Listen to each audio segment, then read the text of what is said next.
Many organizations will build their own private cloud. They have their own data center that they manage themselves. They will purchase their own equipment and their own storage, and they will install and maintain everything themselves. Sometimes you'll see this referred to as an internal cloud or a private cloud. All of those resources in their private cloud are dedicated for their use only. No one else will be using any of the resources that they have acquired and that they maintain in their own internal cloud infrastructure. There's obviously a significant cash outlay to be able to purchase all of this equipment initially and install it into your data center. But once everything's in place, you no longer have those pay-as-you-go or metered costs associated with a cloud infrastructure. You can use as much of your private cloud as you would like, and there's no additional cloud costs associated with that. Some organizations prefer not owning any equipment or maintaining any data center, and instead will use a cloud that was created by others. In this case, it would be an external cloud, or what we often refer to as a public cloud. So if you are using public cloud services on Amazon, on Rackspace, on Microsoft, then all of those cloud services would be considered a public cloud. There are many other customers that are deploying their own cloud-based services, so both you and those other customers are all sharing the same resources to be able to deploy all of those cloud-based technologies.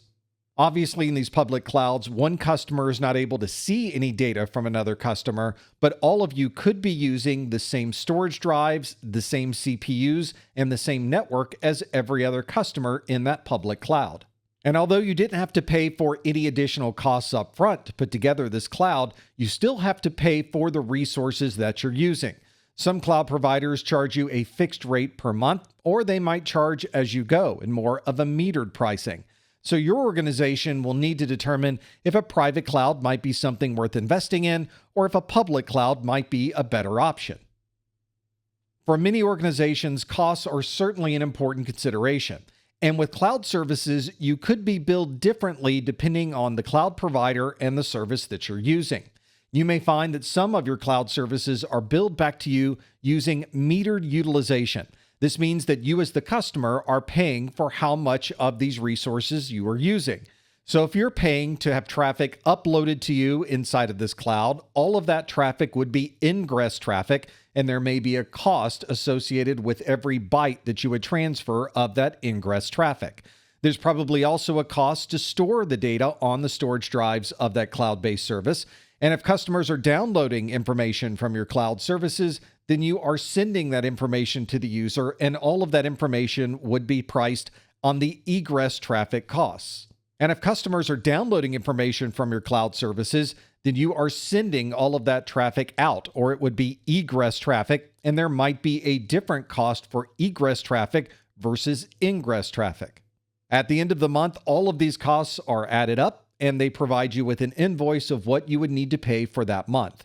If you have a very busy month, then you probably are paying more than if it's a slower month, because it is a metered utilization or based on how much you're using. On the consumer side, we tend to see a lot of cloud-based services priced on a non-metered basis.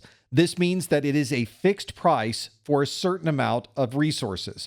And those services generally charge you based on the maximum amount of storage that you could use.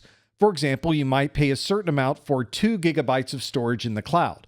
And no matter how much you upload or how much you download, you're always paying the same amount every month for that maximum block of storage. One of the most useful characteristics of cloud computing is the ability to scale up or scale down at any time. This means as customers or applications become more active, you can scale up your infrastructure to be able to handle that load. And perhaps at different times of the year, when things get a little bit slower, you can scale down your infrastructure so you're only paying for what you need.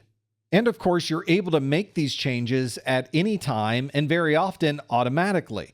So it would not be unusual for you to push a button and instantly deploy a new application instance to be able to handle the additional load.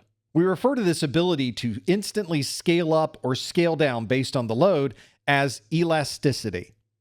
Another very appealing characteristic of cloud technologies is that it always seems to be available. This ability to maintain uptime and availability is an important characteristic for any infrastructure, But with cloud-based technologies, there are many redundancies in place across many different data centers. This means if one data center is having problems with a particular drive array or with a network connection, that other parts of that infrastructure can pick up the load. And in very extreme cases, some of these cloud providers will have completely separate data centers, and they can move everyone from one data center to the other to maintain that uptime. The cloud also allows us to appear to be everywhere all at once. This means that we can have a database that we're maintaining here in North America and be able to have that information automatically duplicated to other data centers around the world. Sometimes this file synchronization is something built into the application and is maintained by the customer. But some cloud infrastructures will automatically synchronize this data behind the scenes, especially if they need to move you from one data center to another.